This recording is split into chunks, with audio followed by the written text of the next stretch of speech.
गुप्त साम्राज्य से ही हमारा ये प्रश्न है जिसमें पूछा गया है समुद्रगुप्त का उत्तराधिकारी कौन था। समुद्रगुप्त था, उसका उत्तराधिकारी इस प्रश्न के अंदर पूछा गया है। तो चलिए जानते हैं समुद्रगुप्त या इसके जो उत्तराधिकारी है, इससे पहले ये किसका उत्तराधिकारी था, इन सब के बारे में। तो जह कि हमने अपनी एक वीडियो के अंदर बात की थी कि जो यहाँ पर गुप्त साम्राज्य है या जो गुप्त वंश है, उसका जो संस्थापक था वो कौन था? श्रीगुप्त था। क्या नाम था? श्रीगुप्त इस साम्राज्य का संस्थापक था, यानी कि जो कौन सा वंश था? गुप्त वंश था। गुप्त साम्राज्य या गुप्त वंश का जो संस्थापक था वो कौन था? श्रीगुप्त था। और श्रीगुप्त का जो उत्तराधिकारी था वो कौन था? वो था घटोत्कच। और घटोत्कच का जो उत्तराधिकारी बनता है वो कौन बनता है? चंद्रगुप्त प्रथम। चंद्रगुप्त प्रथम इसका उत्तराधिकारी यानी कि घटोत्कच का उत्तराधिकारी बनता है।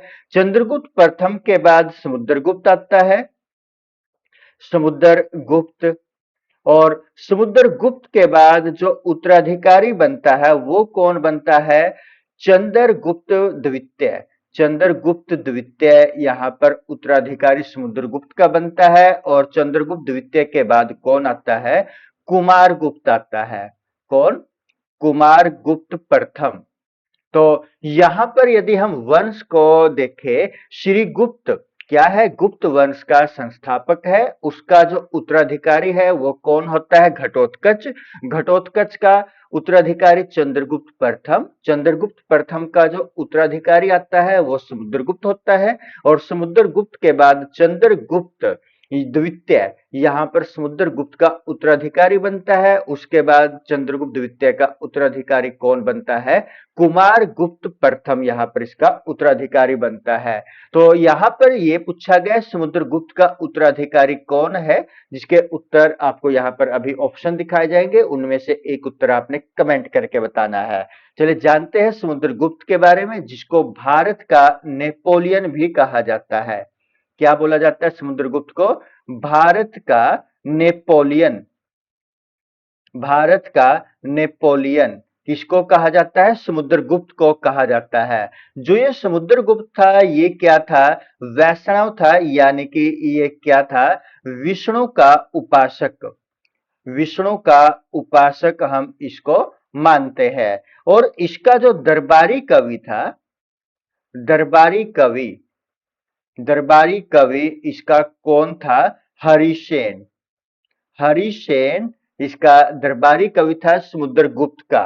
और हरिसेन वही है इलाहाबाद जिसने इलाहाबाद